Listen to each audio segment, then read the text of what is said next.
All right. Okay, hey everybody, this is Bradley Benner with Semantic Mastery, and today is November 18th, 2024, and we've got Jesper Nissen on, who pretty much needs no introduction to our audience. Everybody knows Jesper from Yaks and Schema Writer, and he's been a friend of Semantic Mastery for several years now. Always a pleasure to have you on, Jesper. How are you, man? Yeah, I'm fine. I'm doing good.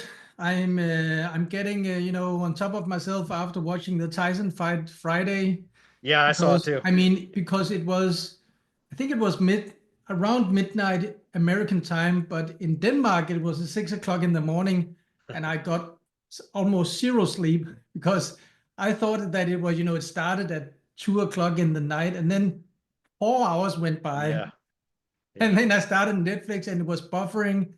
Oh, yeah. It And what was a disappointment. I thought Mike Tyson was going to kick Jake Paul's ass, man. I thought for sure me he was too. It going was a to. horrible experience. So yeah, it is what it Yeah. is. I was a little disappointed, but it was good to see Mike in the ring again. So, Yeah. well, anyways, I know you're going to be talking about Schema Writer today, and we've got a bunch of people on the webinar already. So, Yeah. I'm going to just kind of turn the ball over to you and let you run away with it. If I might jump in occasionally and comment if that's all right with you. But this is It's your perfectly presentation, fine. man. Yeah. So let me just close down because I'm going to share my screen if you allow it. Yes, sir. Just tell me when I can share. You should be able to. All right. Do, do, do, do. So David Morgan, let's. Levi, what's up, guys? What's up, Darko? See a bunch of you guys in the chat. So I'm sharing my screen. Good. I should be sharing now, Yes, right? sir. I see it. All right. Okay, man. I'll be in the background if you need me. Yep. What's up, Wayne? Wayne Clayton. Good to see you. Yeah, so okay, so let's get started. So we launched Schema Writer around a year ago, and so the idea behind me launching Schema Writer was that I used to build kind of like the same idea. Why did I launch Jack? So I used to build advanced schema in hand, and it's just so time consuming. It was so time consuming, and but also extremely rewarding if you took your time. But it could actually take me a couple of days to write schema for only one page. And then in the first version of Schema Writer that we had last year, it was kind of like a simplified web page schema builder.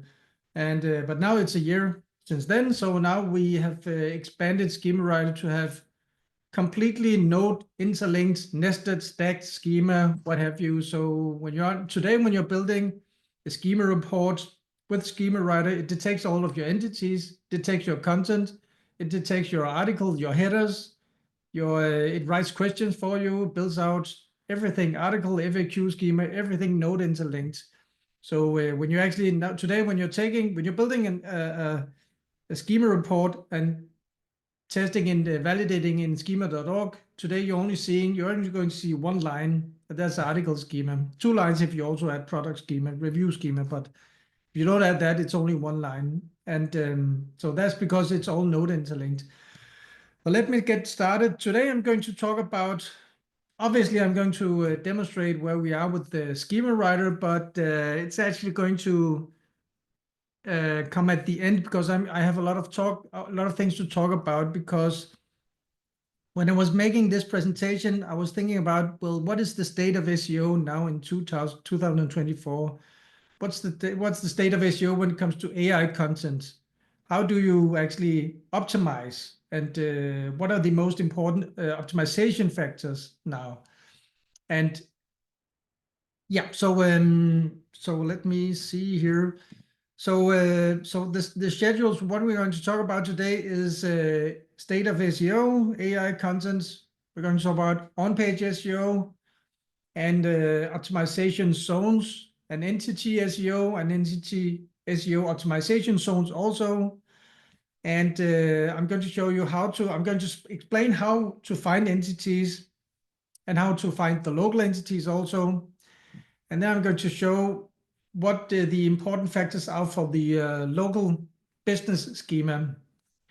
And I'm going to walk you through the optimization process that I use when I use Schemawriter. And I'm also going to show you as a special tip how to do site-wide entity SEO. Because as it turns out, you can actually use Schema. You don't need to use Schemawriter for it, but you can use. I built in a tool to find Wikipedia entities in Schemawriter. It's also built into Yext. So if you don't have access to Schemawriter, but you have Yext, it's the same tool.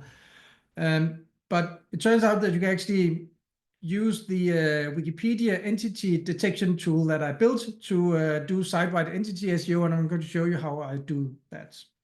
And then I'm going to demonstrate, of course, Schemawriter.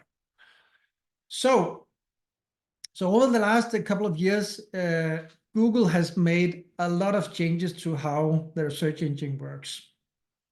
And I think that most of the changes they have made are related to two factors. So one being, of course, the rise of AI. So of course, a serious search engine has to deal with the problem of AI, and especially the problem of spammy AI sites. So, automated AI websites that just spitting out millions and millions of pages per day or per second. I don't know how many pages are being built by the hour, but it's a lot. So that's one thing. And of course, the other thing they have to, it's a business, right? So Google is a business, or Alphabet. So, and they are trying to optimize their revenue. And since the market share of Google is so big now, it's all dominating, or it's falling again. But 2 years ago, it was the dominant factor. It still is the dominant factor. All their market share is falling. So they couldn't grow anymore. So the only way they could grow was to optimize their ad revenue. And so that's the other reason that they are tuning the factors in their search engines. So AI content and optimize for ad revenue. So with that being said, what I see as and what I experience in all of my testing as the most important factors right now is to do the on-page SEO correct. Schema and backlinks are still important, but if you don't get the on-page SEO correct, it will seem to you as though the schema and the links are not working. And I've seen this so many times, hundreds of times, that if I don't get the on-page SEO correct, no matter how many backlinks I build, no matter how much advanced schema I put into this page, it won't move. And if I go back, I would say 4 or 5 years, but if I go back 4 years, almost no matter how crappy the on-page content was, I would say 4 years ago, I could boost it with, if I just build enough backlinks, I could still boost it. Of course, you can still boost crappy content today if you get links from CNN and BBC and there's digital PR campaigns. But even the digital PR campaigns, because I tried it, and $5,000 for one campaign, I didn't see any movement at all.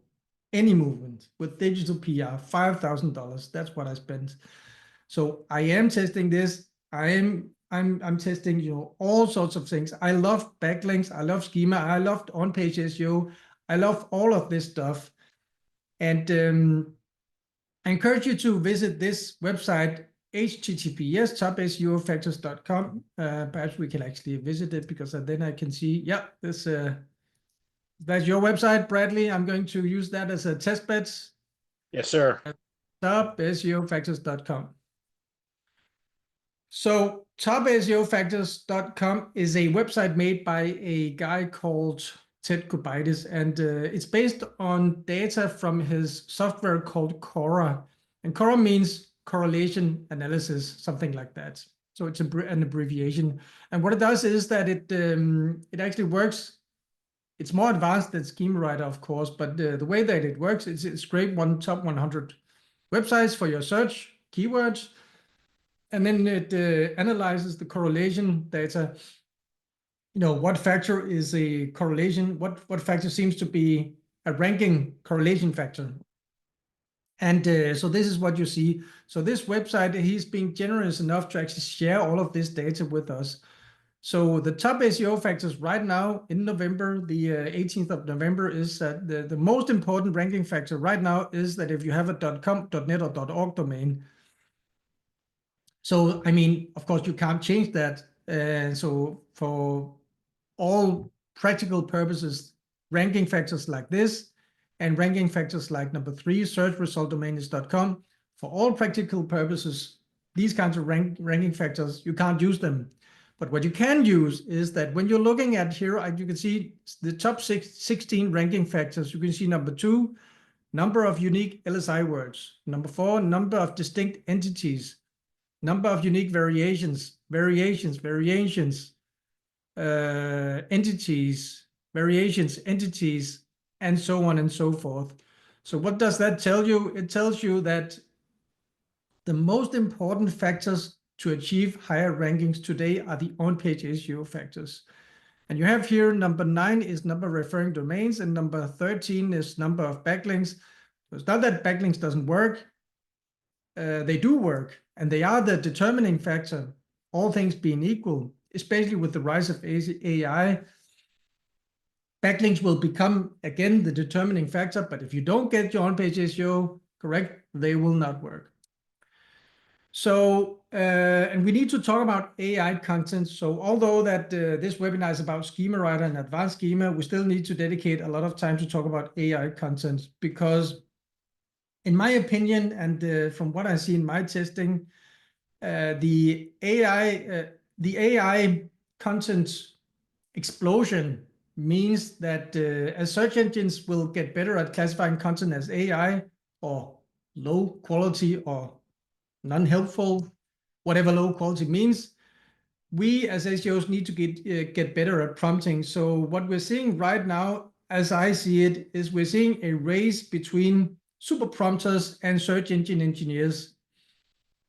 So it's kind of like, black hat link building techniques where you're seeing, the competition between the black hat link builders and then the search engine optimizers, search engine engineers that are trying to patch all of the holes in their search engine algorithms. So kind of like back when we had Twitter Moments, it was extremely effective until it wasn't.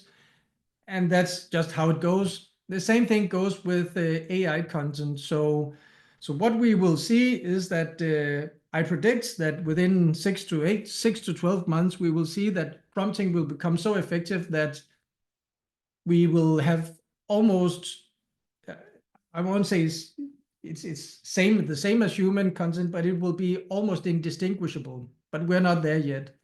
So what you need to do is you need to make the content as human as possible and as fresh as possible. So let me just, so I decided that I want to test how AI content, unedited AI content indexes and ranks. So a month ago, 6 weeks ago, I purchased 10 domains, but 11 domains in total. So I purchased 11 new domains, completely fresh. It's not PBN domains, expired domains, fresh domains. So I created 11 full websites, and they were all completely automated. And I decided that I would like to have this non-edited content all of the domains. And on one of the domains, I built a lot of links, but on the 10 other domains, I didn't build links, because we've all seen these success stories of SEO guys that are, talking about they build their AI sites, and then 2 months after, 1 month after, they're just seeing this explosion of traffic. So I'm just, I love watching Julian Goldie and all of these guys on YouTube and just seeing their success stories. So I wanted to see if can I also get a success story. So what do you think happened? So I have two cases. I have one case with one website with a lot of links, and I built everything. I spent thousands of dollars. I built cloud sites to this link. I edu links, everything. And the 10 other domains, no links. So let's see. Derek is saying all 11 ranked is my guess. Julian's side went bye-bye. Yeah, I saw that. Yeah. Yeah. And okay, so looks like no more comments. Okay, so let me show you. Next page. So this is a screenshot from a tool called SEO Gets, I think it's called. Super. If you're not using this tool, it's a super duper platform. So it allows you to add all of your Google Search Console accounts into this one platform. So where you will then get possibilities to create an overview. So what you're looking at here is the overview of the 11 sites that I created. Let's see here. SEO Gets, yeah, SEO Gets. It's the most perfect SEO platform that I've ever seen, almost. So I'm never going to cancel my subscription to this guy. But anyway, so what you're looking at here is you're seeing so site 1, 2, 3, 4, 5, 6, 7, 8, 9, 10, 11. So the one site inside of here is the site that I built the links to, and the other sites I did not build links to. So what you are noticing is that a couple of the sites didn't index. I didn't use indexers. The only thing that I did was I added them to Google Search Console. I added the sitemaps, and that's basically all I did. Because then I know that Google, if I add them to Google Search Console and I also do add the sitemaps, I know that Google knows about them. The majority of the articles on these websites are just content. So some of them are about gardening tips, some of them about wildlife, some of them about online gaming. And this site is about things for your dog. So I think it's called Things with Fur. If you want to check this out, it's called Things with Fur. So I don't mind you checking this out because I have talked about this in public before. So Things with Fur is the site that I say is getting a little bit of traffic. And I created this site 2 months ago and these 4 to 6 weeks ago. And as you can see, it seems like for this platform that created these sites, and it's a platform called AI Wisemind, and I'm not beating on AI Wisemind because I love this platform.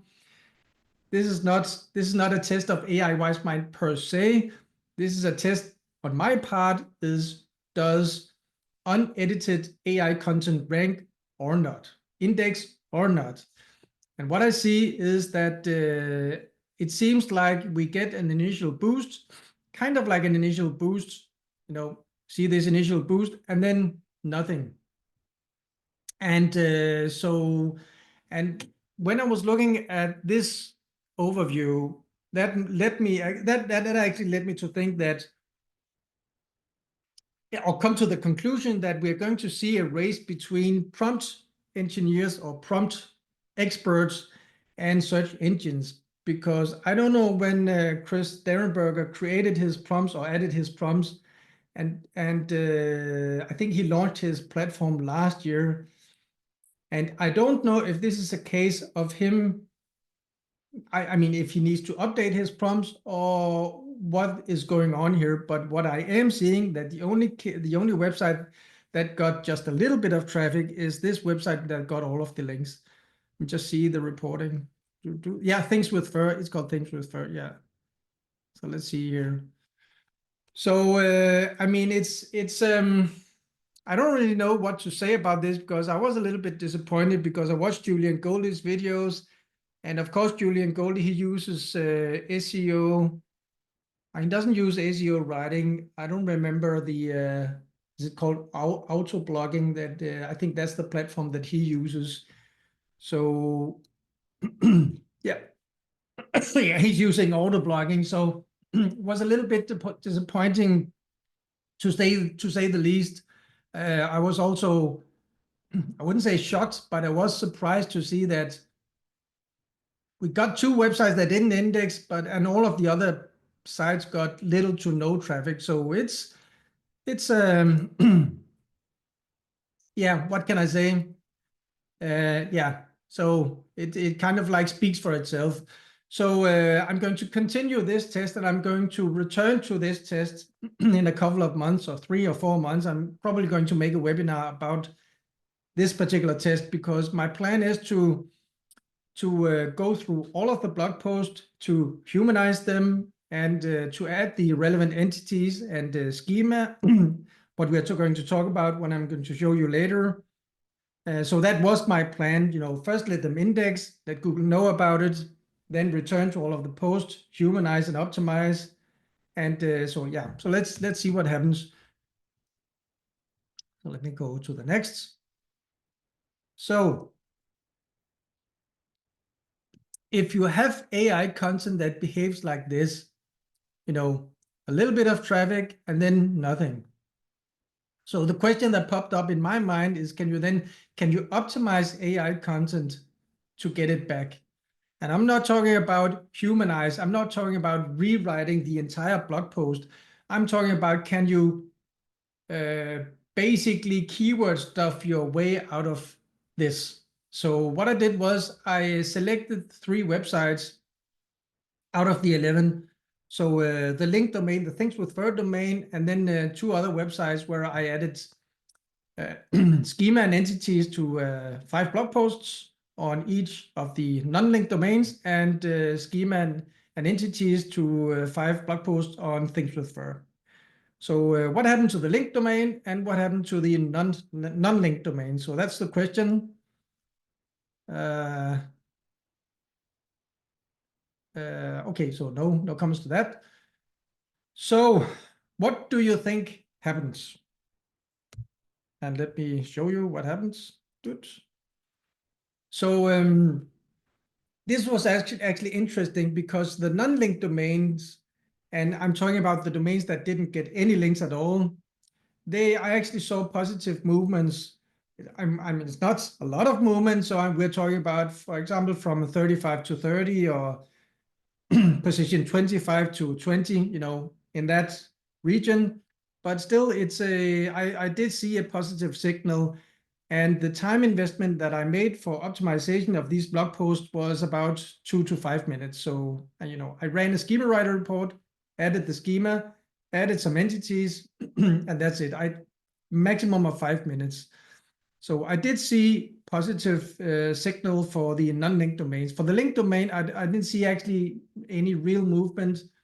And I think that's because that I built so many links to Things with Fur that I already got, the benefit of whatever this domain could bring me, without actually rewriting and humanizing the entire articles. Let's see here. Yeah, Eric is asking 5 minutes per post. Yeah, I spent the amount of work that I spent optimizing each post was probably 5 minutes. I didn't want to spend too much time. I just want to see, can I get a positive signal just by adding some entities and adding some schema? And that's basically it. So good. Let's move on. So optimization of a normal website, and I'm saying a normal website in quotation marks, because content, like if you take content from ChatGPT, and you, even though that you might have a super prompt, but if you take unedited ChatGPT content and just edit, ask ChatGPT to write a blog post with your best super duper prompts, I would never, ever add such an article to one of my important websites, like my jespernissen.com site, my Yax site, my schema writer site. I would never add such a piece of content to my own sites that I actually care about. And I think that 99% of you guys watching this would also never add unedited content to your own money sites or your clients' websites. So when I add content to my own websites, I do it the hard way. I write it in hand. Of course, I ask ChatGPT to help me with outlines. Of course, I ask ChatGPT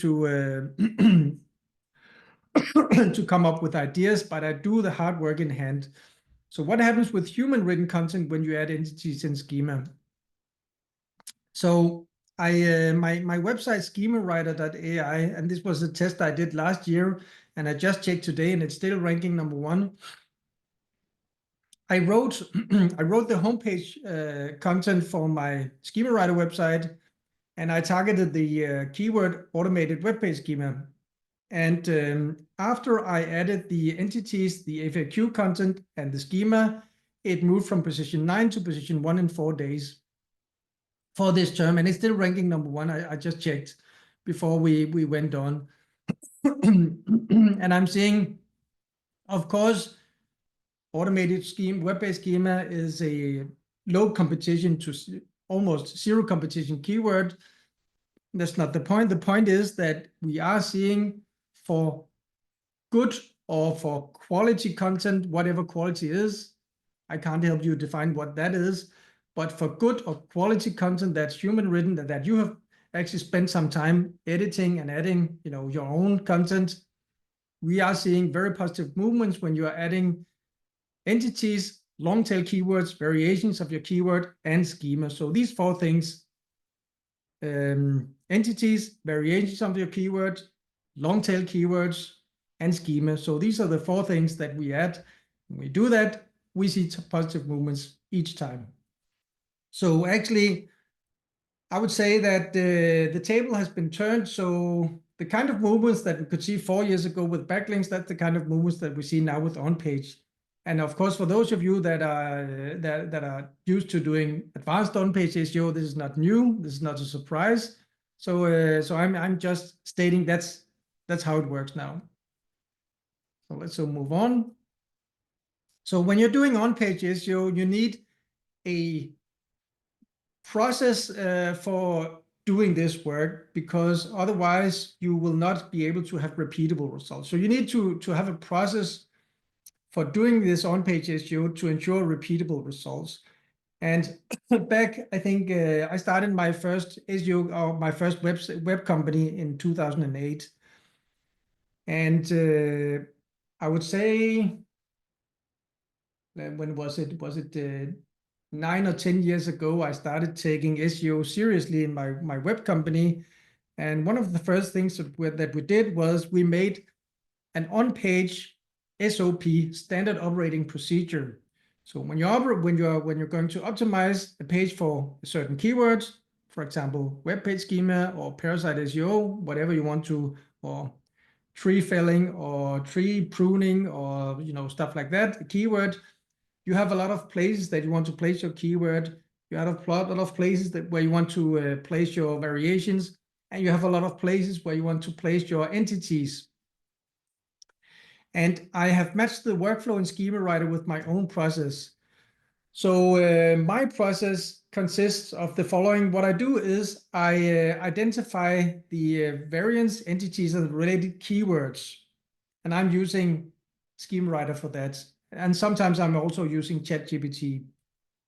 Then I'm optimizing the on-page zones, and then I'm marking up the page, so the content with the schema that matches the above.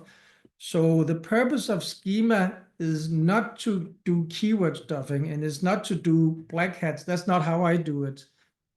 I have done that before, but that's not how I do it now.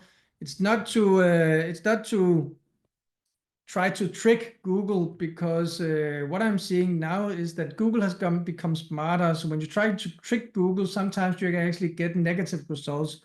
So you're putting this stuffed schema file into your web page, and then you're starting to see a decline in ranking instead of the rising rankings if you're overdoing it. So what I'm doing now is I'm sticking to marking up my content with schema that is going to match the content, because then I have 2 pieces, right? I have the on-page content that's perfectly optimized, and then I have the schema file that contains all of the entities and the keywords inside of the schema file that matches the content. So, and then, I mean, if you're doing it like that, you can do no more, right? So let's see here.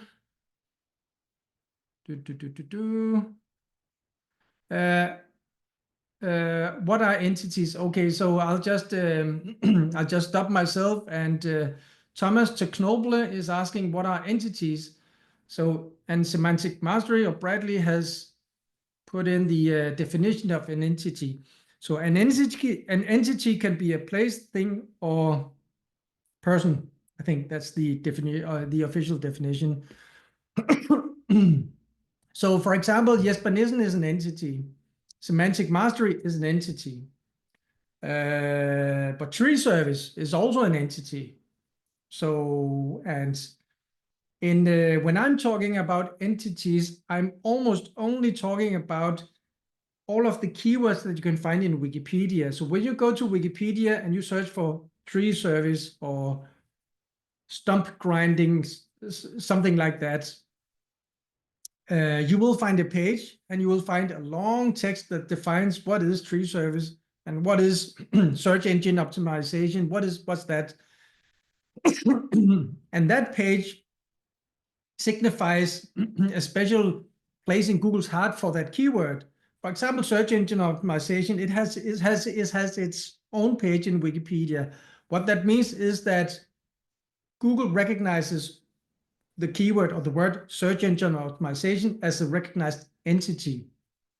And there are a lot of keywords, a lot of entities in Wikipedia, and we know this to be important because we know that Google, and I think that all the other search engines also, but now we're talking about Google, they use Wikipedia as training material and input material to support their large language models, their understanding of how us humans think, and also their knowledge graph. And their knowledge graph of Google is the connection of all the entities. For example, tree service is connected to tree, is connected to apple, is connected to garden, all of these entities. So that signifies the knowledge graph.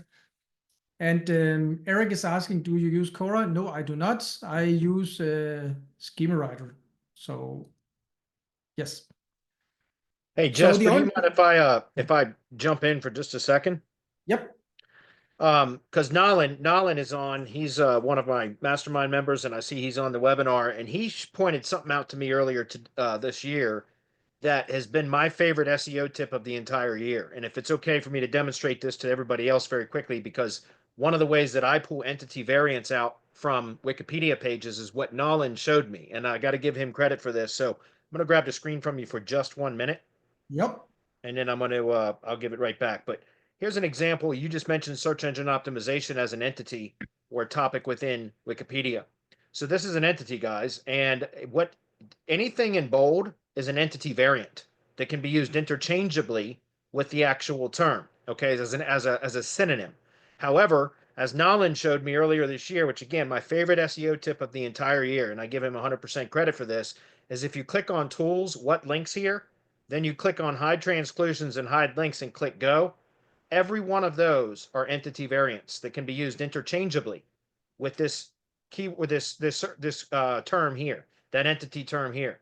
So these are all synonyms for that entity. So if you're looking for entity variants to use when optimizing the main optimization elements of a page, titles, headings, subheadings, internal linking, etc., these are where you get your entities right here so that you can use variants so that Google understands that the page is optimized for an entity and not a keyword. That's all I wanted to share. Yep. Let me grab the screen again. Good. Can you see my screen? Yes. Let me just show you something because that's what's the name of this guy? Nolan? What do you call it? His name is Nolan. Nalin. Nalin. Nolan. Nolan. Okay, so that's a golden tip. It's a great tip. So we actually built something similar into.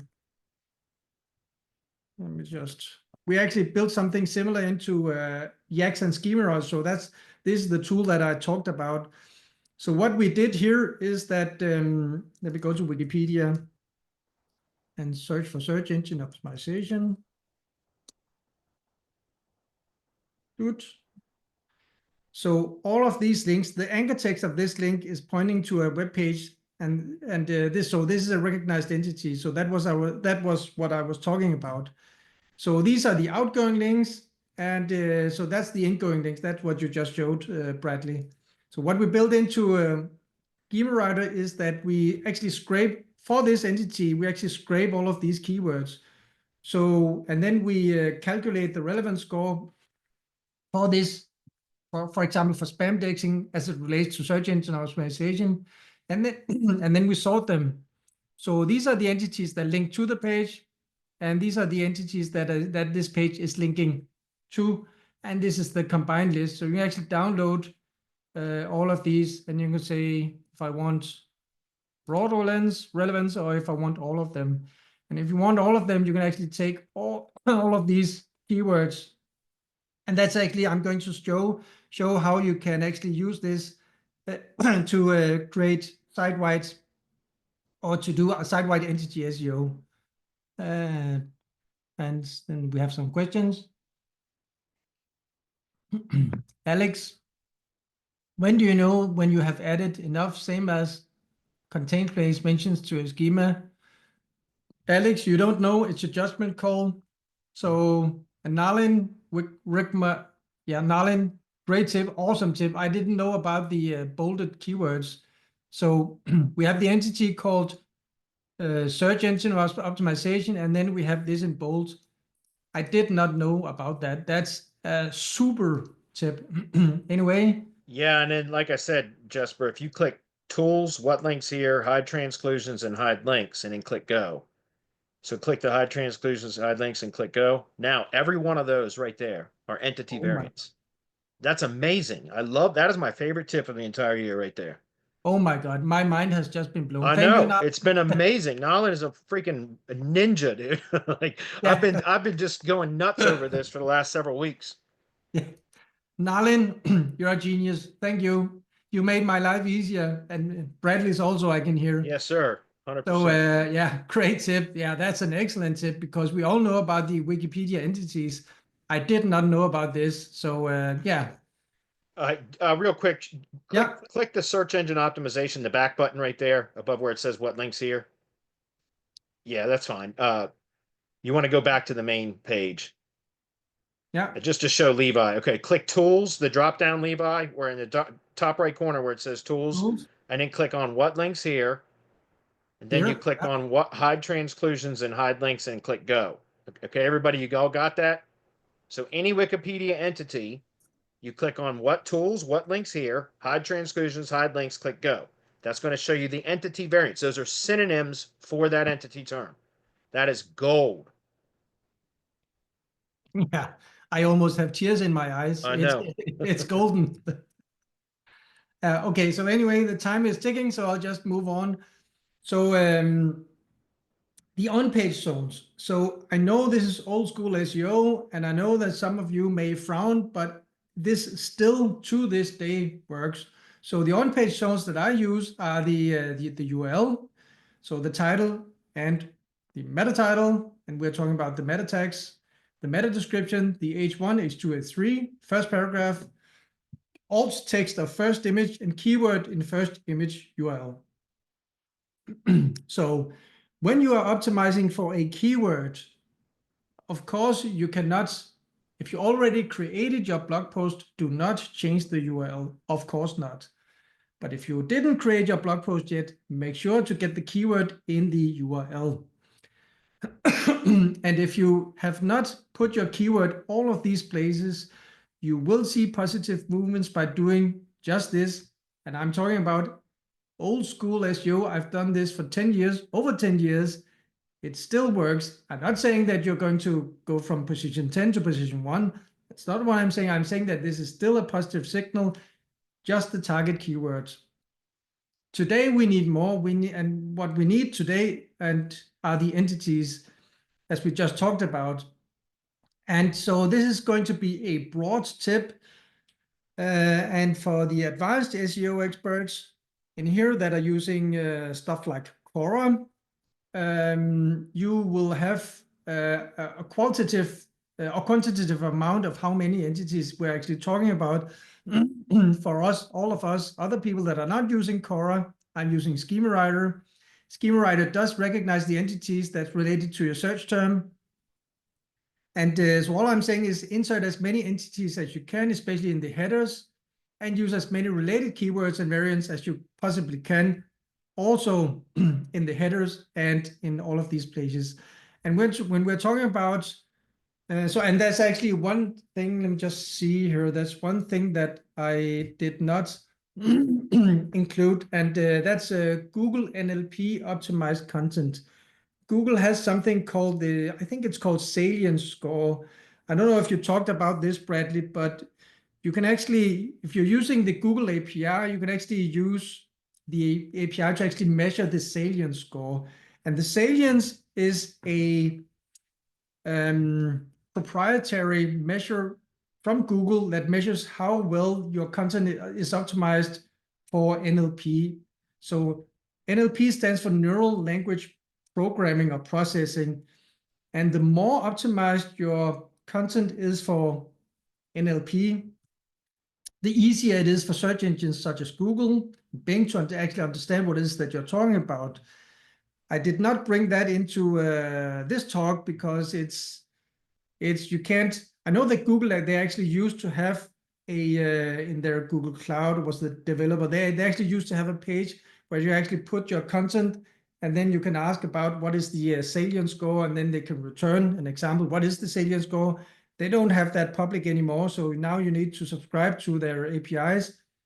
It is something that we're going to build into Schemawriter because I just love this concept. But yeah.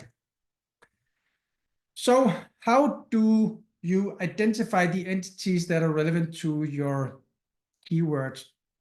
Because you have a keyword like tree service or garden service or stump grinding or tree pruning, stuff like that. So what you need to do, or what we're doing in Schemawriter, is we're scraping the top 10 competition, and then we're extracting the entities. So then we have this large entity block here.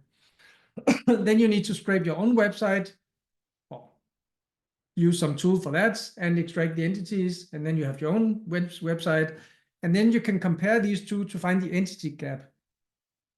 And what you're going to use this entity gap for? Well, you're going to use this entity gap to put the entities that seems to be correlated with ranking, put them into your content in all of the zones that we talked about just earlier. And then you need to do, then you need to perform a trick that I actually learned. I think I learned it from Bradley. And so if you go to Google and you search for your keyword plus Wikipedia, you will actually be shown by Google what Google seems to understand as the most important entity. Because, for example, if I go into Schemawriter and I search for search engine optimization, and then we can perform using Python and Google NLP, stuff like that, we can calculate the relevance score. So for search engine optimization, for all of these entities, it looks like spam dashing is the most relevant keyword. But when I'm asking Google, let me just, so this is Google Denmark, search engine optimization, Wikipedia, good. So when I'm asking Google like this, search engine optimization is the most important. Search engine optimization, local search engine optimization. And so you can see that so the relevance score that we're getting is different from what Google understands. So this is just simply a scrape of Wikipedia. But if you want to understand and know what is super duper important to Google, you need to actually ask Google like this. And you can make many variants of this. You can also SEO Wikipedia, and then perhaps you'll see other entities like this. So that's just it's also something that we actually built into Schemawriter. So when you make a report, you search for search engine optimization or SEO Phoenix or SEO Dallas, stuff like that. The system will, in the background, using the Google Search API, perform a search for that with Wikipedia appended, and then we will actually be able to find and extract them, the Google entities, you could call them. And yeah, so go to Wikipedia and file ingoing, outgoing links. We just talk about that. And yeah, just talk about that. Let's see if there are more questions. 14 comments. Let's see.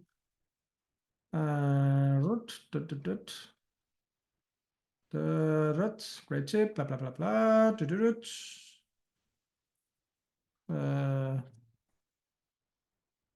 Christopher Labate say if they do, that is the same as for your page. I don't know what he's referring to. I think Wikipedia about mentions. Nalin is saying all of these links redirect to the main entity Wikipedia, and therefore Google sees those as synonymous so that they don't need their own wiki page. Yes, I agree. TextRaiser has a good API. Yes, that's one of the APIs that we use. You could also use Google's own URLs per entity. And David is saying that's what he uses also.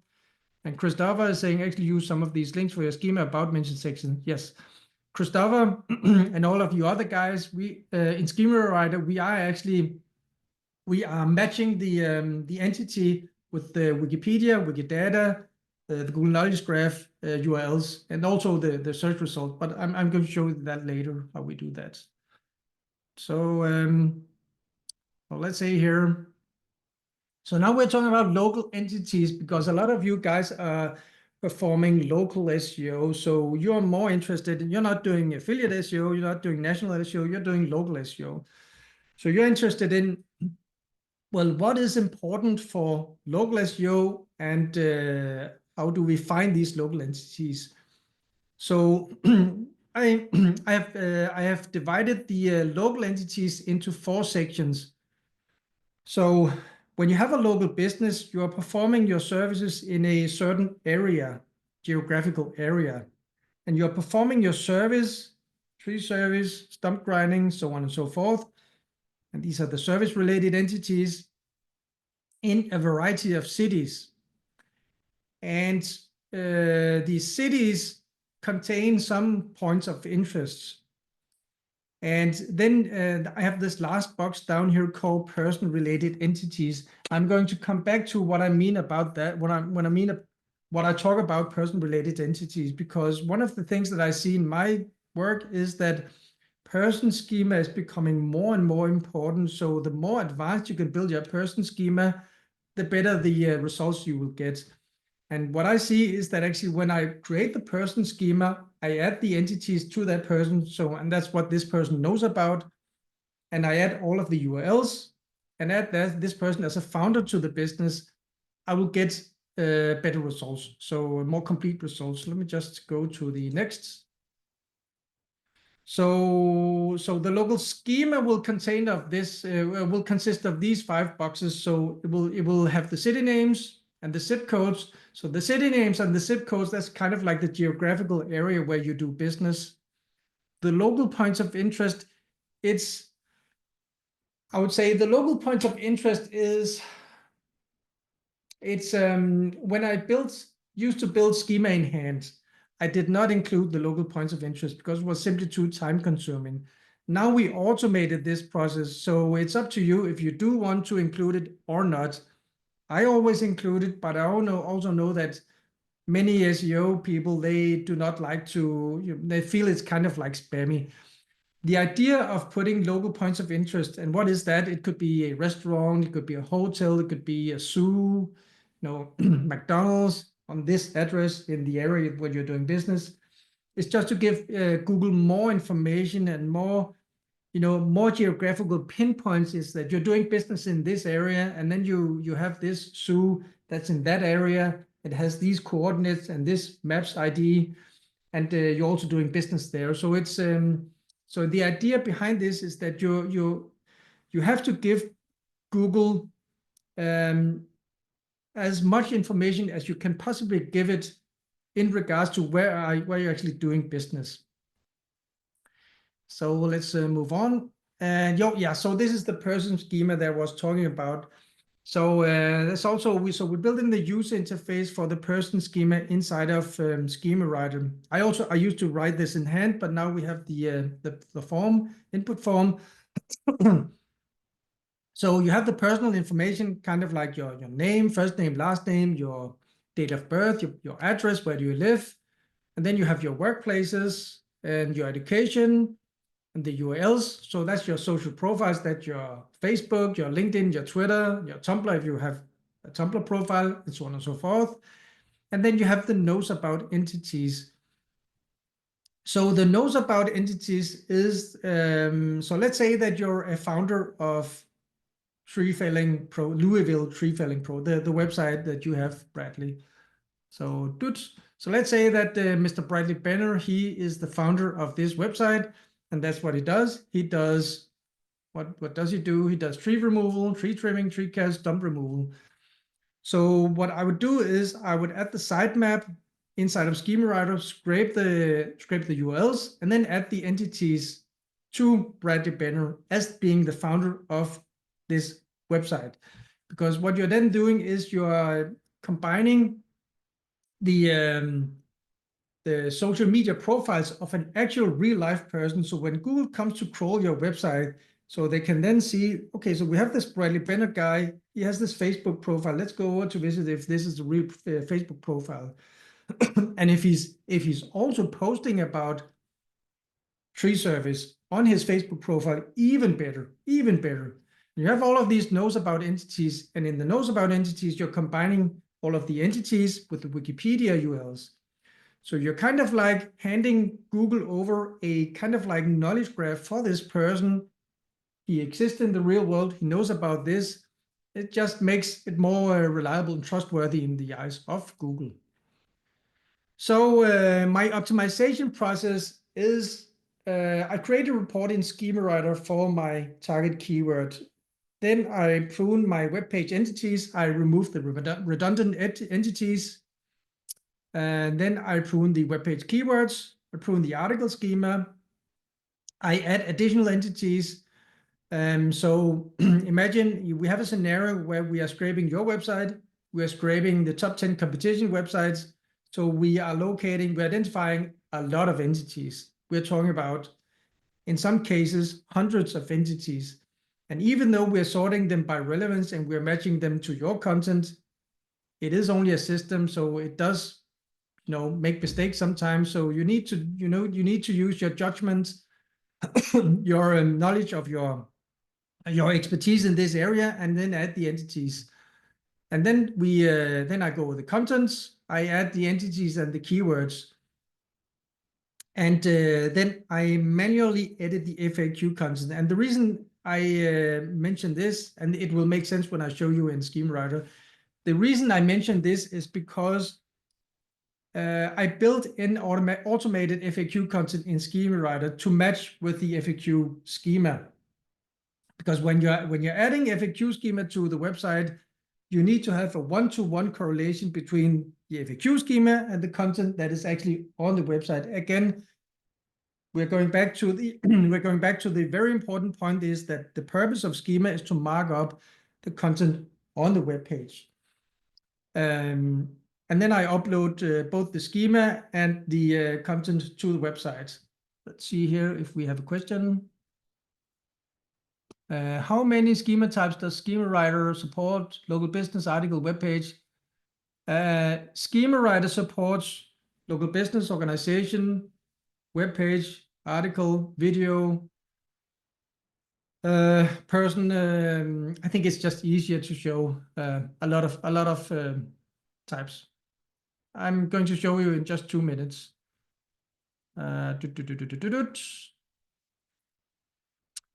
All right, so let's see here. Yeah, okay, so site-wide entity SEO. So this is kind of like, so the site-wide entity SEO is kind of like, besides optimizing on a per page basis. So last week, I was attending an SEO webinar in a city here in Denmark. And there was this guy that was talking. He is actually the founder of another SEO tool that some of you may have heard of. So this SEO.ai, so it's a Danish SEO tool. No, it's not Danish, but the founder is Danish. And he has on his website, and let me just show you. Let's see if I can find it. He has something called an SEO glossary. So an SEO glossary, that's also, for some of you, this will be super duper old school SEO. I did this many years ago, and in my Danish websites, it totally worked and still works, because this guy, the founder of SEO.ai, shared with us that the glossary alone on their website is responsible for 20,000 visitors per month. And let me just repeat that: 20,000 visits per month from creating a glossary alone. Imagine how crazy is this? It's just blew my mind.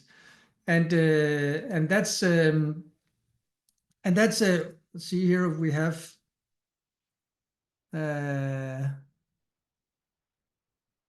Eric is asking, okay, I'll come back to your questions.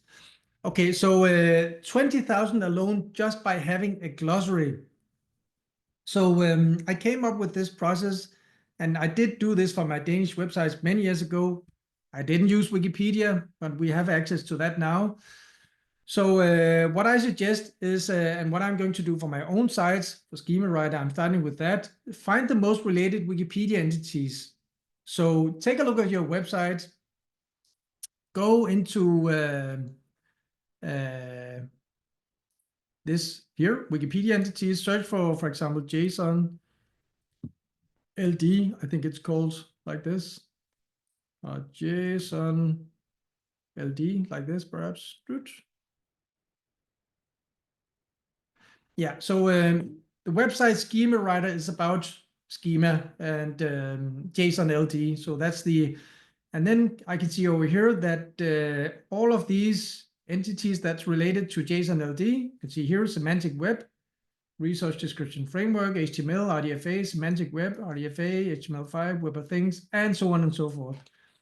And what you then do is that you write a 100 to 200 word super short article that just defines what is JSON LD, what is the semantic web, what is the resource description framework.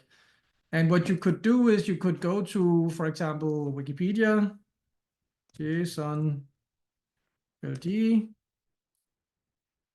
and you have the definition here of what is JSON LD. Of course, you can't use that. You can ask ChatGPT to rewrite it, and then add your own ideas. But anyway, do this, and then so you build out the glossary on your website, and you link from the glossary URLs to your content. So let me actually show you if I can find my Danish website where I did this. Most of you will not have a single clue of what's going on now, because this is my Danish website.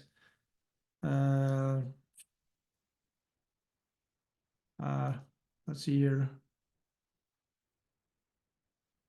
I wonder if I deleted my, I wonder if I deleted my,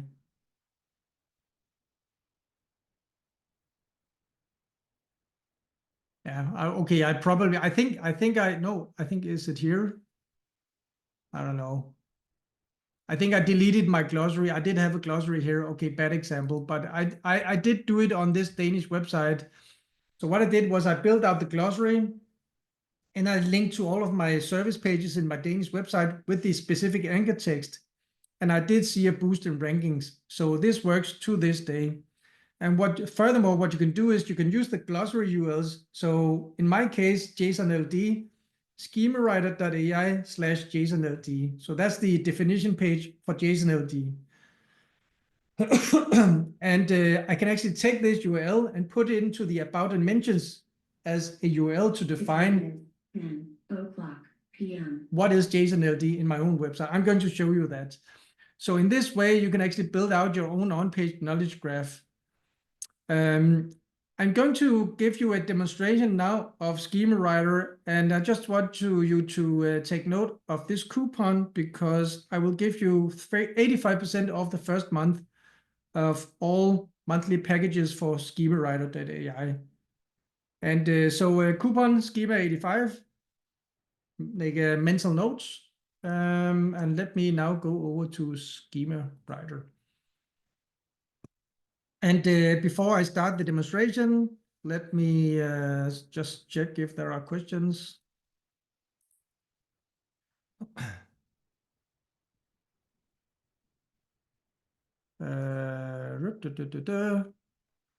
So Eric is saying, how do you explain blank pages that rank with schema only? Have you seen any of them? Yes, I have seen. I think I've only seen one page that ranks with schema only, and when I investigated that particular page, I think I saw 300 or 400 backlinks pointing to that page. And when I investigated further, I saw tier 2 and tier 3 links to the first 300 or 400 links. So that page that I saw was ranking because of schema and because of the thousands and thousands of backlinks. So it was a combination, but still, nevertheless, it was interesting to see. And Eric is saying, I have to go to another meeting for thanks doing this. Yes. How to watch the recording. Yes. Nice meeting you again, Eric. Okay, so now we are inside of Schemawriter. And so the main working area is this window, and creating a schema report is as simple as clicking Generate New. And let's go to Louisville Felling Pro. So tree removal, that's what we want to rank for. Tree removal, that's my target keywords. And my company is Louisville Felling Pro. And I can now enter my UL, or I can select UL from sitemap. And I can do that because I actually imported the Louisville Felling Pro sitemap. So what was it? Tree removal. That's there. Country will be United States, like this, and generate. So now I started this report. It takes between 2 to 3 minutes to create a report inside of Schemawriter. So while this is working, let me show you how to create a company. So I actually created Louisville Felling Pro before, but let me just add a new company here. Let me go to, so let's search here. So what I do is I click on fetch info from Google, Louisville Felling Pro, Ragged Road, and check. So we integrated the Google Places API, so we can actually fetch information about this website. And so what you're seeing here to the left is an input form for all of the information and all of the data for this specific company. And so some of the information can be fetched using the Google Places API, and some of the information you need to enter manually. So that's just how it is. Let me just click save so that we create the company. So to the left, we have the input forms, and to the right, we have the example of the schema that we have. So we have here the organization schema, and we have the local business schema that you can see over here to the right. So right now, the schema it's already advanced, but it's still kind of like basic. So what you do is you select the organization type. It could be an online business, for example. Oh, Corporation. online store. Yep. What? A corporation for a tree service company. So let's select corporation. And so the types that you can select here in the organization type are the types that's supported by schema.org. And the same thing over in local business type. Be home and construction business on that one. Construction. Yeah, home and construction right there. Yeah, so let's take home and construction. So so that ensures that you cannot select anything that's not supported by schema.org. Then you would enter all of these, or as many information as possible, much information as possible, because the more information you actually enter, and I'm not going to bore you with that now because it's not the purpose of this webinar is not to for you to watch me, filling out all of these fields. It's a little bit boring to watch. So it's just to show you that you can actually enter all of this stuff. You see here the latitude and longitude, the place ID, and then click save. So, but what I do want to show you is the georadius schema, because this company here, the Louisville Felling Probe, they are operating inside of a certain geographical area. So the max radius is 50 kilometers. That's about, I think, 30 miles or something like that. And you can choose to include the points of interest or not. So let me just take 15 kilometers and click generate. So what it's doing now is it's using the geographical address and the latitude and longitude, and then it's going out using various APIs and scraping all of the city names, all of the zip codes, and all of the local points of interest. And then it's matching them with the Google Maps URL and the Wikipedia URL if they have any. So let's just see here. The root.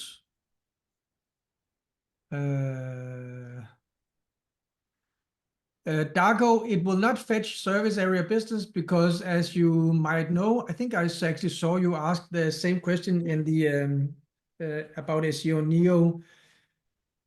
When you have a service area business, you explain to Google or tell Google that do not show my address. So when we ask for the place ID for a service area business, when we ask the Google Places API, they don't return anything because for privacy reasons, Google will respect that you told them to not show the address. So what that means for this kind of automation is that if you have a service area business where you tell Google to hide the address, you will need to fill in these fields manually. But it's not like the world is crumbling. It takes 2 minutes or 1 minute. So that's just to reply to this question from Dargo that we'll not be able to fetch this kind of information for service area business. The georadius, yes, if you enter the address, but not these information up here. Alex is asking, what type of schema do you choose for the homepage versus the inner pages? We are not there yet. I'm going to show you. Okay, so semantic mastery, Bradley's organization on the homepage, local business on local location landing page. Local business for service pages as well. I would say yes to that. What are the list of schemas does this write? There is no Black Friday promo from Schemawriter.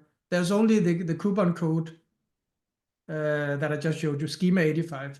That's the only coupon there is.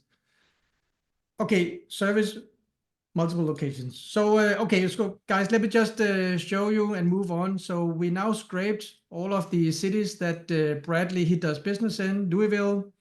And as you can see here, we have Louisville, Kentucky, the Wikipedia URL, the Wikidata URL, the Google search result, the Google Maps URL. So for all of these local entities, we automatically supply for you these URLs. And that is just, you could do this in hand, but imagine doing all of this in hand and making no mistakes, not missing a comma at all. It just takes so much time.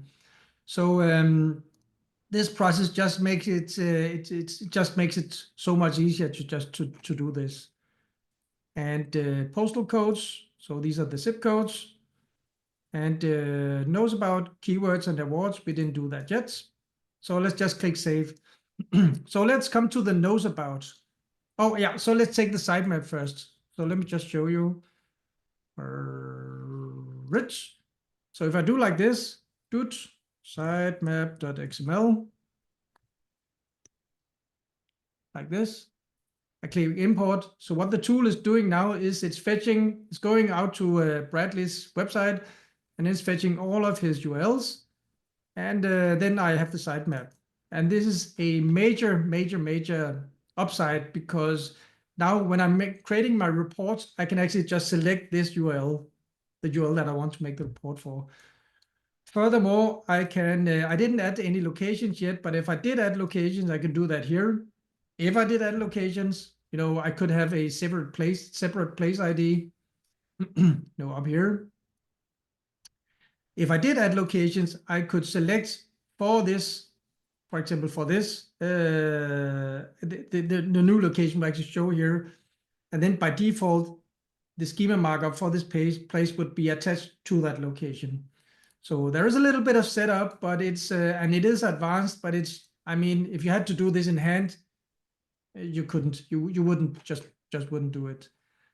When it comes to the knows about, what we do is we, again, we import the sitemap. And then I can select the URLs I want to investigate. And the reason I want to do that, just like this, or tree trimming, let me just click analyze. The reason I want to perform this step is that what I'm doing now is I'm going out, scraping the content on these pages, identifying the entities that's in the content on these pages, and then I can actually choose to add all of these entities in the knows about section for this company. And the purpose of doing that is, once again, to explain to Google, this is the company, this is where they operate, this is what they know about. And let's see here. Schema, like with a small, like this, not with capital letters. I think this is the problem, David. Could you try with small letters instead of large capital letters? Yeah, so Amarine is asking about multiple locations. I'm not going to demonstrate that, but the location works the same way. You add the place ID, search for the company, and then just click add, and then you have added the location. So what about if you have a local business with multiple locations? Can you add all locations, the homepage schema?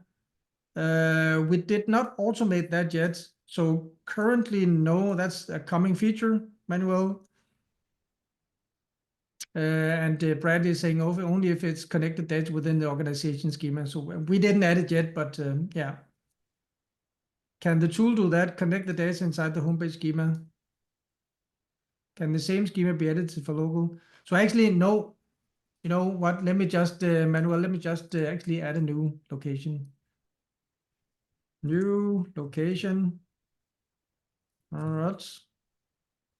Just click add. And company info. Let's see, we have the new location down here. I'm going to make a report after, and then let's see. So anyway, I detected a lot of entities based on the sitemap.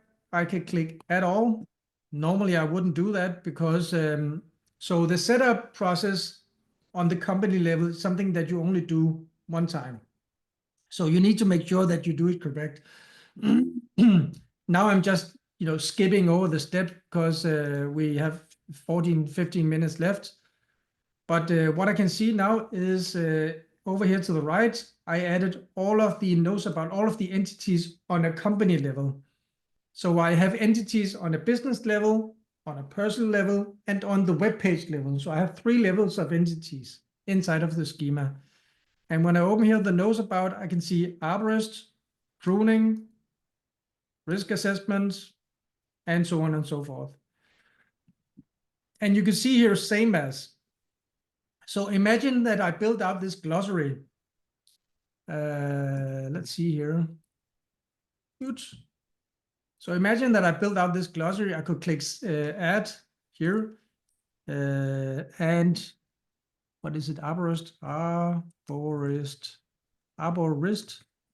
definition. So now I am explaining to Google that arborist is something that this company knows about. The definition of arborist can be found in these 3 places: Wikidata, Google, the Google Knowledge Graph URL, and the Wikipedia URL. And the 4th place is this arborist definition. And the 5th place is, I'm not sure that Bradley made a page about it, but if Bradley added a service page about arborists, what I could do is I would do like this. Good.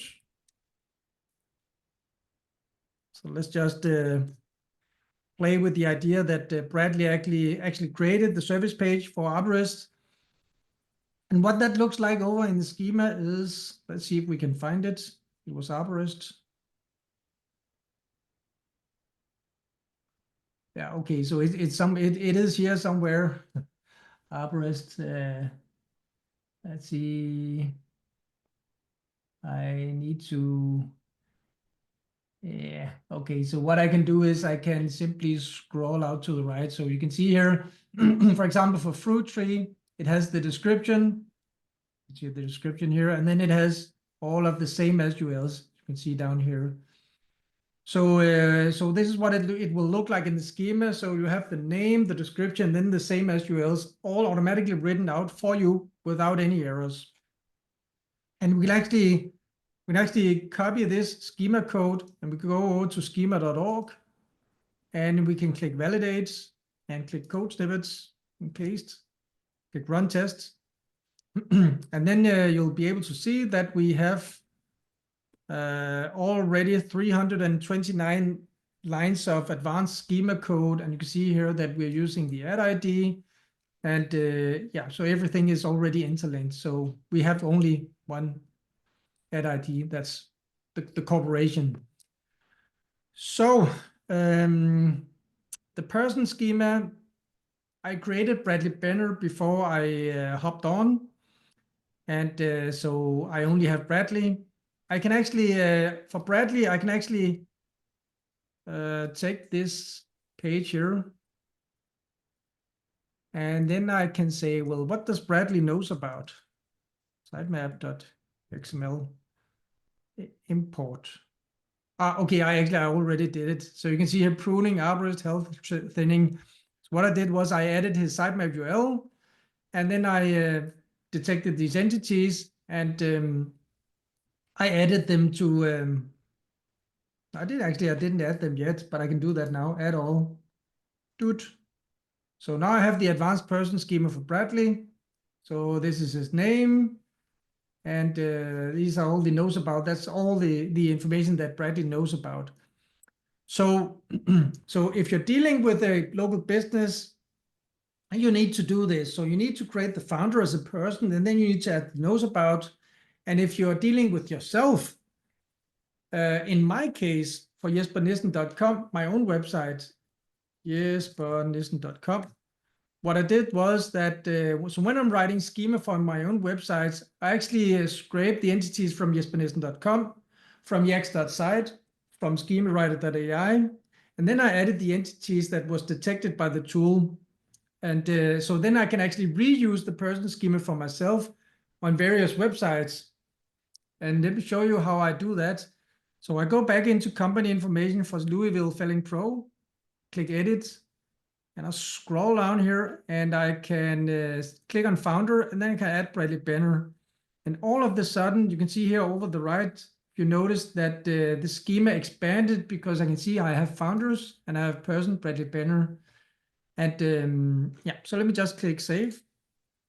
And let me go up to SchemaWriter itself, because, okay, so tree removal is done. So that's the report. Let's click view.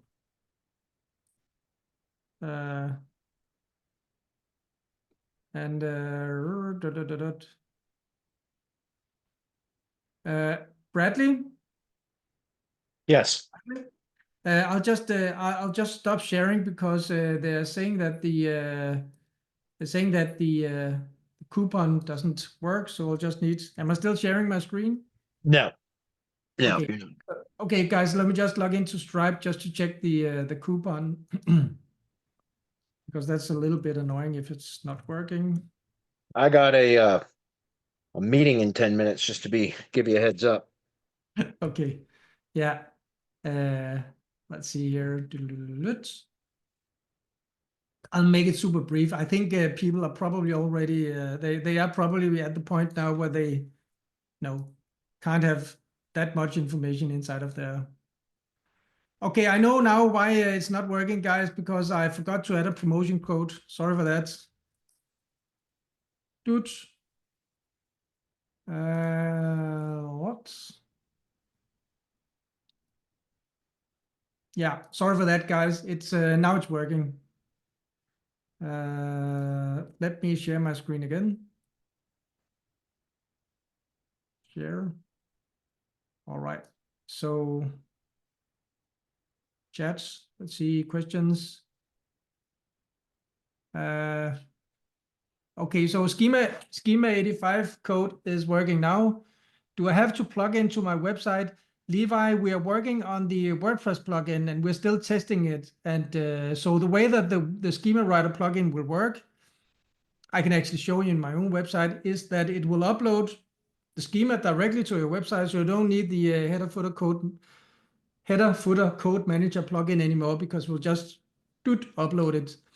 And the other part of Schema Writer is that it will actually also allow you to edit the content in your blog posts directly in Schema Writer backend.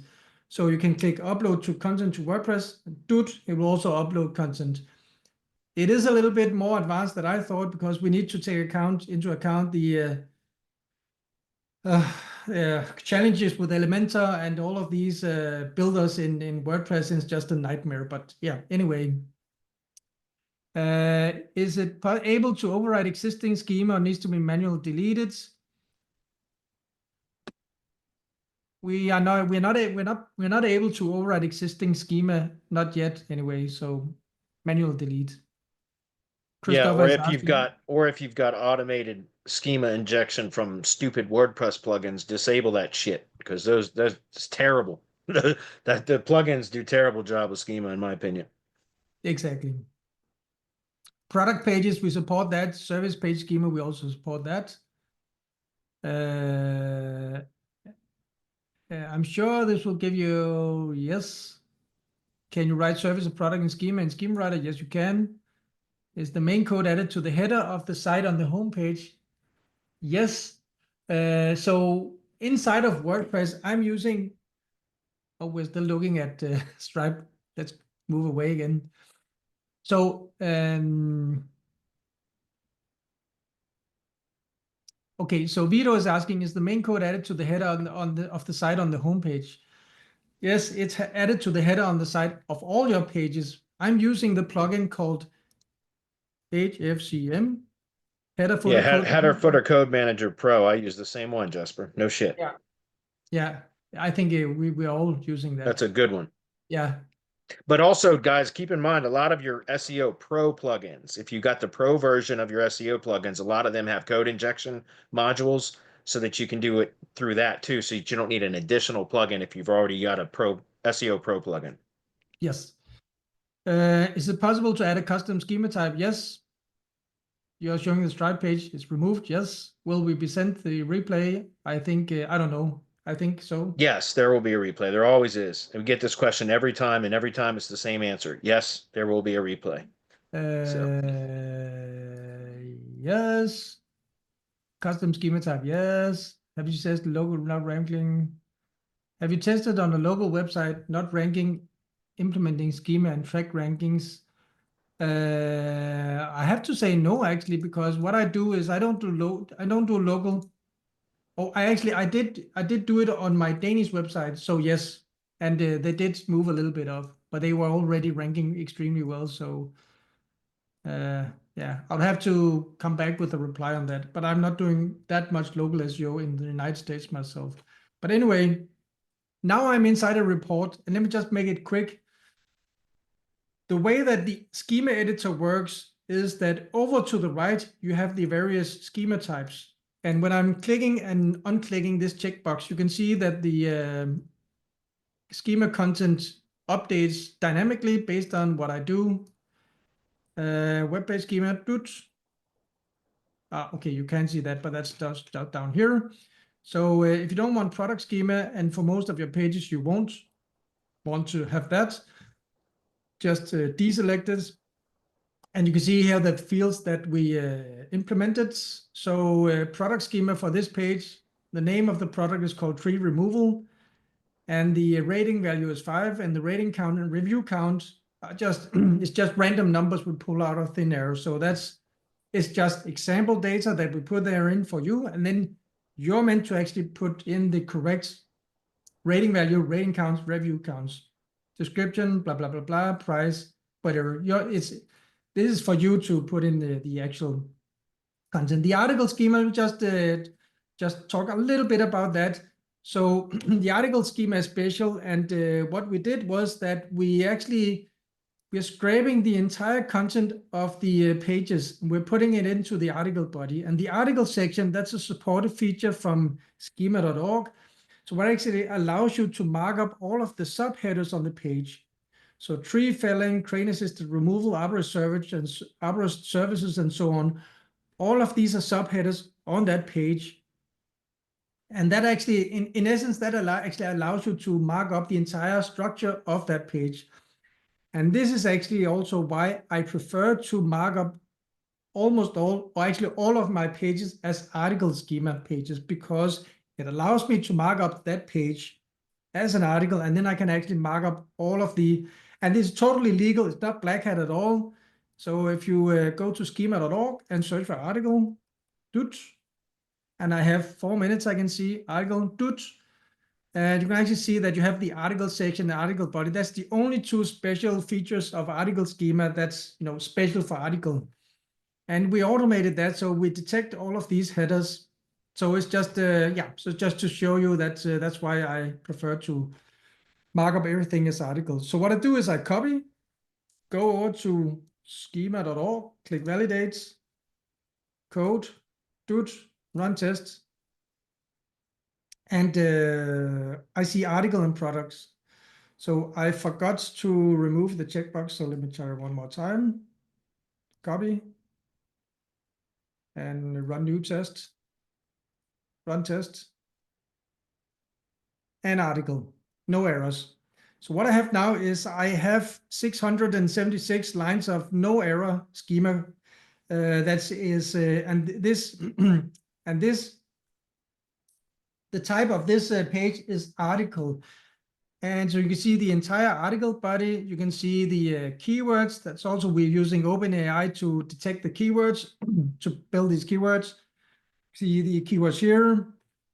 It's just, a lot of lines of schema code. Just 1 minute I want to show the content editor, because inside of the content editor, you have the content that we scraped. That's Bradley's webpage. Then we have the entities to the right, and we have the Yake keywords, the related keywords here. So entities and keywords. And then we implemented colors. So you can actually see the tree removal service. Started. Now it turns to green. Can you see this? That's because we're using the so-called Yake algorithm to detect long-tail keywords or phrases that seems to be important to rankings. So these are the Yake keywords: tree removal, tree service, and so on and so forth. So the way that I use this is I identify the most important entities based on common sense. Of course, these are sorted by relevance, but some would, some I would not add, but pruning, I would add that.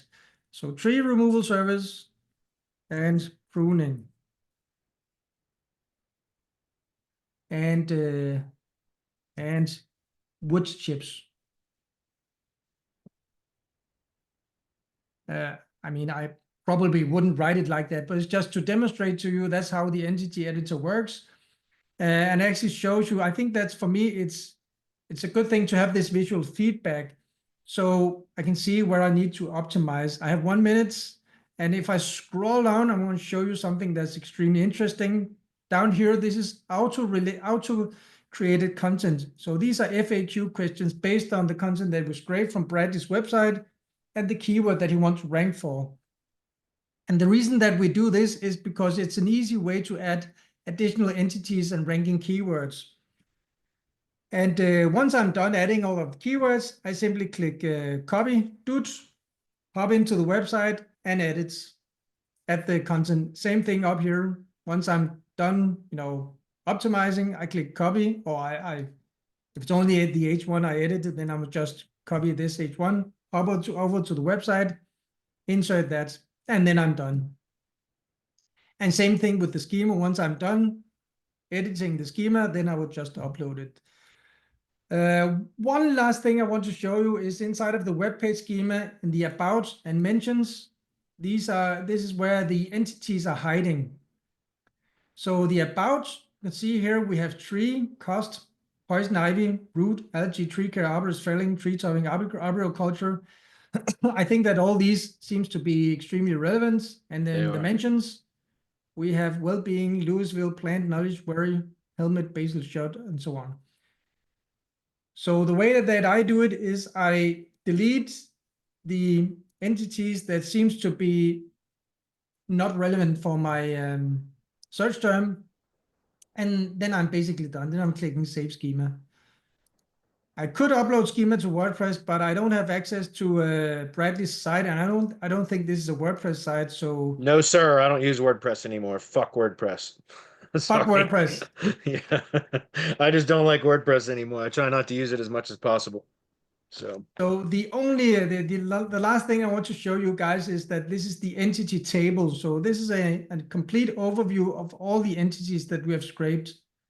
And as you can see, there are a lot of entities. So you see the on-page entities, that's from Bradley's website. And the competition entities, that's from Top 10 Competition. So I'm done, that's Bradley. awesome. I think What a hell I'm of a job, man. I learned some stuff about how to use it. I've been using Schema Writer since you first launched it, but I haven't been using it to its full potential, that's for sure. I just learned some stuff today. So so I've got some work to do on some of the sites that I've already deployed Schema on, so I can tighten it up a little bit, make it better. But yeah. I appreciate you guys, and Jesper, I appreciate you coming and doing this webinar, guys. There will be a replay. The code was Schema 85. Just go to schemawriter.ai and log in or whatever. Register an account, and then when you go to checkout to subscribe, that's when you put the coupon code in. Is that correct? Yeah, that's correct. And do I have time to answer the questions? Yeah, if you got about 2 minutes, man. I already told my next appointment to stand by because they're waiting on me. Okay, so can the same code be modified to other niche local sites? So I'm not sure what this means, but the thing is that the Schema Writer builds out the entire web page schema with your URLs. So you can't simply copy and paste this schema and put it into another website, because then it won't match. So I would have to say no. You have to create a new company, run the report, and then you can, yeah. 100 runs means it means that you can click this generate new button 100 times inside of that. Is the reason you use article instead of web page. So the article is embedded inside of the web page. So I think it's probably for new for people that didn't see this before, probably not apparent, but we actually do write the FA web page schema. So if you scroll down, you'll be able to see the complete web page schema. We have the organization schema, local business schema, FAQ schema, product, article, and person schema. Everything is interlinked and nested. And so yeah, so that's just how it's interlinked and nested. So web page is there, but the reason that it says article in schema.org is because that the main entity of the page is of the type article. So this page, the schema is an article. It's not a web page. Does it make sense? Yes. What do you use, Bradley? He uses what High level websites. Yeah, Yeah, go that's high level. my preference now.